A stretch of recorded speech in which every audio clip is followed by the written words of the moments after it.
Seperti permata ku di matamu, kau jadikanku milik kesayanganmu. Seperti Bapa mengasihi anaknya, demikianlah Allahku mengasihiku.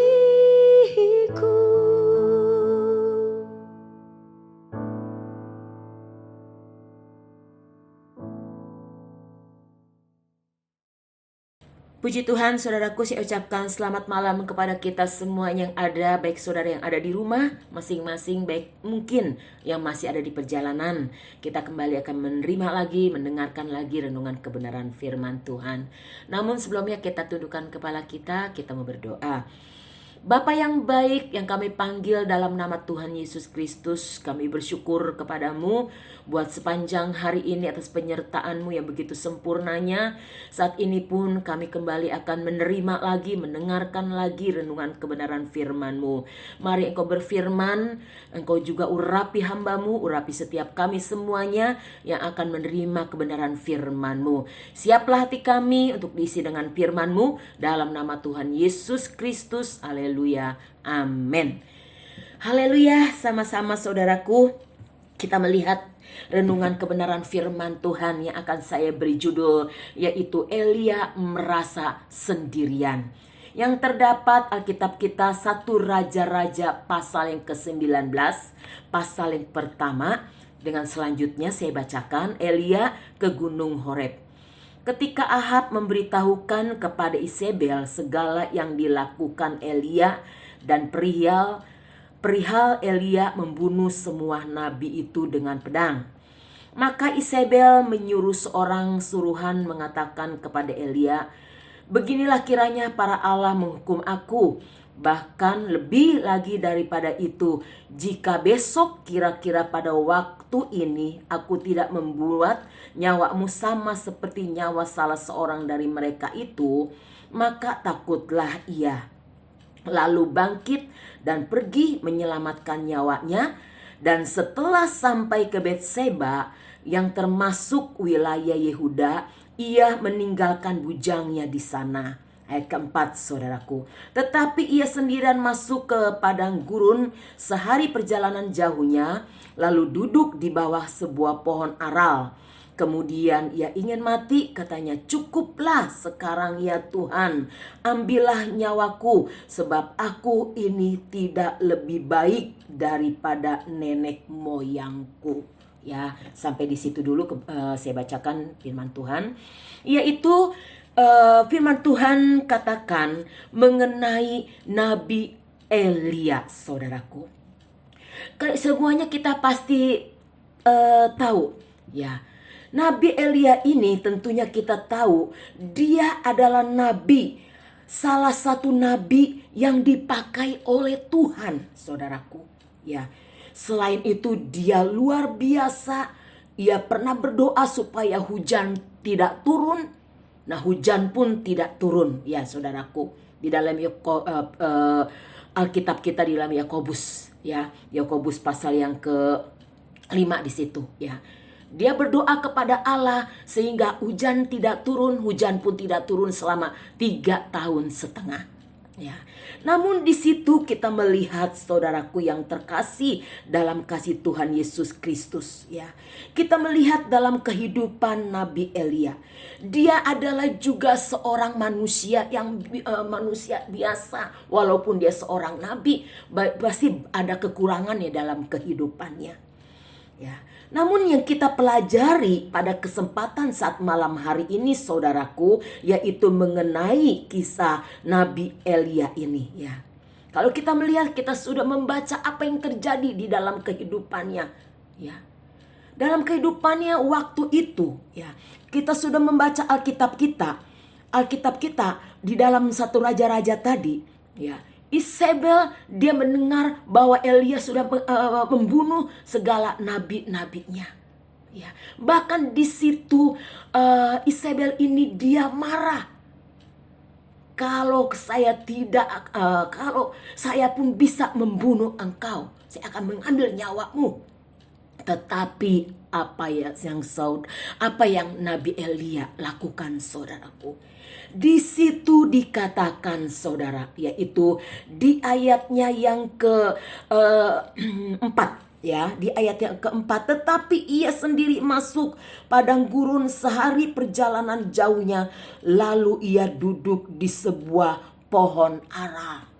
Ya, dia pergi. Dia seorang diri, dia merasa takut, saudaraku. Waktu itu yaitu seorang Isabel ingin membunuh dia. Dia merasa takut.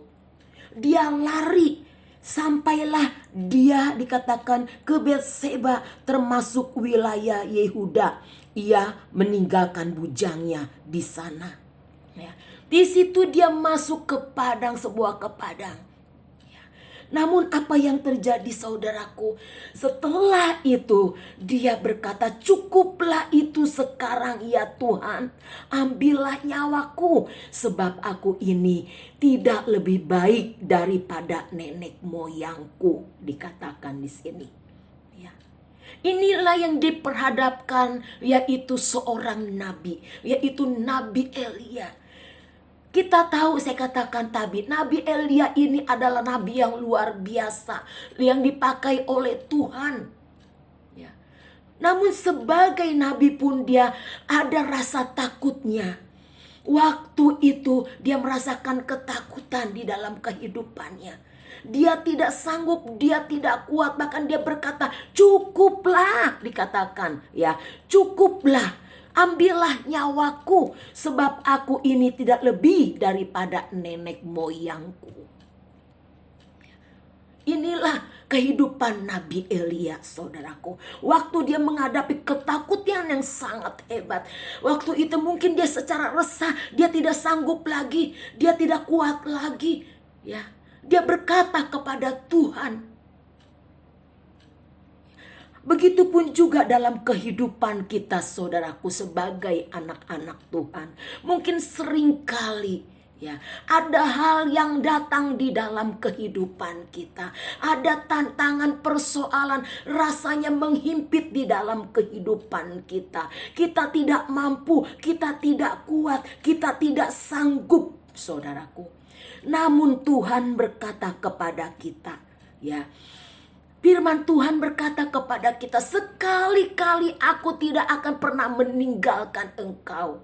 Di dalam kitab di situ, di dalam kitab Ibrani pasal ke-13 ayat yang ke-5b, ya, bahwa sekali-kali aku tidak akan meninggalkan engkau.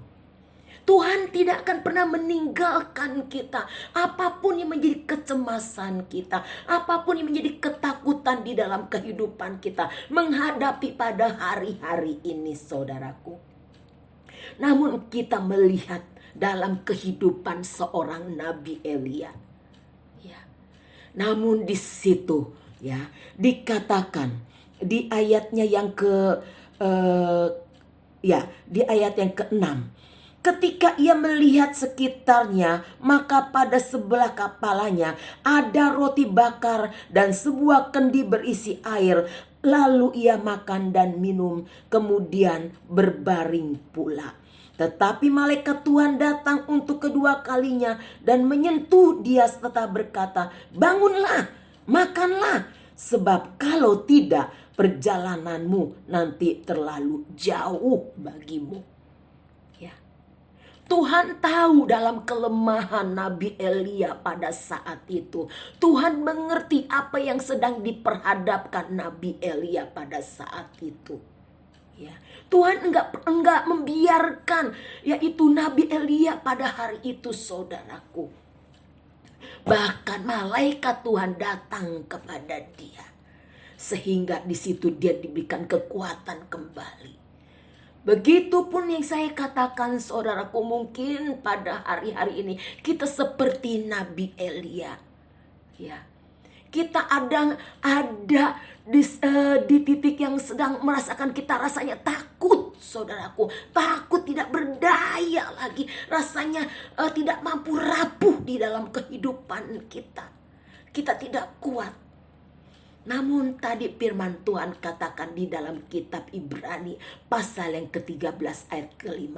Sekali-kali aku tidak akan pernah meninggalkan engkau, dikatakan. Ya. Tuhan tidak pernah meninggalkan kita. Dia selalu menyertai kita dimanapun kita berada. Janji Tuhan, Dia ada di dalam kehidupan kita. Sampai kesudahan zaman dikatakan. Dia ada bersama-sama dengan kita. Ya. Biarlah dalam kehidupan kita sudah melihat renungan kebenaran firman Tuhan. Kita belajar melalui Nabi Elia pada saat malam hari ini. Seorang nabi yang luar biasa yang dipakai oleh Tuhan. Ya, namun di situ saudaraku, ada kalanya dia merasakan kerapuhan dalam kehidupannya, kesendirian dalam kehidupannya. Ya. Begitupun kita sebagai anak-anak Tuhan. Mungkin hari-hari ini mungkin tidak ada yang memperdulikan kita. Tidak ada yang memperhatikan kita. Rasanya kita seorang diri. Rasanya kita tidak mampu. Kita tidak kuat, saudaraku. Namun saat malam hari ini, kebenaran firman Tuhan kita sudah terima. Kebenaran firman Tuhan kita sudah dengar. Kita bangkit selalu. Kita mau kuat di dalam Tuhan. Karena apa, saudaraku? Tuhan yang tidak pernah membiarkan kita. Dia selalu ada bersama-sama dengan kita dimanapun kita berada. Jaminan penyertaan Tuhan, Dia tidak pernah sampai jauh dalam kehidupan kita. Ya, Dia selalu menjamin kehidupan kita dimanapun kita berada. Dia selalu menyertai di dalam kehidupan kita. Ya, seperti di dalam Matius pasal ke-28. Ya, Dia menyertai kita sampai akhir zaman dikatakan. Oleh sebab itu, saudaraku yang terkasih dalam kasih Tuhan Yesus Kristus, biarlah kita memegang kebenaran firman Tuhan saat malam hari ini. Firman Tuhan katakan, biarlah jangan kita takut, jangan kita cemas dalam kita menghadapi apapun juga. Karena apa? Dia yang selalu ada di dalam kehidupan kita. Dia yang selalu menyertai perjalanan kehidupan kita, ya. Oleh sebab itu yang saya katakan tadi, itu firman Tuhan katakan, yaitu, dan biarlah kita sebagai anak-anak Tuhan, biarlah kita selalu mau bergantung kehidupan kita kepada Tuhan. Karena apa? Dia sekali-kali tidak akan pernah meninggalkan kita. Ya, seperti dalam Matius 28 saya katakan tadi ayat ke-20b, bahwa Dia yang selalu ada menyertai dalam kehidupan kita sampai kepada akhir zaman. Biarlah segala ketakutan kita, kekhawatiran kita, kegelisahan kita saat malam hari ini, kita yakin dan percaya Tuhan ada bersama dengan kita. Dia tidak pernah meninggalkan kita. Ya, kalau seorang Nabi Elia saja sudah ditolong oleh Tuhan, kita sebagai anak-anak Tuhan, biarlah kita gantungkan kehidupan kita kepada Tuhan, tetap berharap kepada Dia. Dia yang tidak pernah membiarkan kita. Puji Tuhan, saudara yang terkasih dalam kasih Tuhan Yesus Kristus. Inilah kebenaran firman Tuhan yang sudah kita terima, firman Tuhan yang memberkati kehidupan kita semuanya. Sama-sama kita tundukkan kepala kita berdoa untuk firman Tuhan yang sudah kita terima. Terima kasih Tuhan Yesus, kami bersyukur kepadamu pada saat malam hari ini. Kebenaran firman-Mu sudah kami dengar, bahwa sesungguhnya Tuhan, Engkau tidak pernah jauh dalam kehidupan kami. Engkau ada selalu bagi kami semuanya. Engkau yang menjadi penolong, Engkau yang menyertai kami pada sampai akhir zaman. Tanamkan Tuhan mentarikan firman-Mu dalam kehidupan kami. Tuhan Yesus berkati seluruh jemaat-jemaat-Mu, umat-umat-Mu, keluarga lepas keluarga, pribadi lepas pribadi, usaha, pekerjaan, mata pencarian umat-umat-Mu Kau berkati. Sehat-sehatkan kami semuanya, kuat-kuatkan kami semuanya. Kami bersyukur buat kebenaran firman-Mu. Ini menjadi doa kami dalam nama Tuhan Yesus Kristus. Haleluya. Amin. Puji Tuhan, Tuhan Yesus memberkati kita semuanya. Haleluya.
Gerejaku adalah rumahku.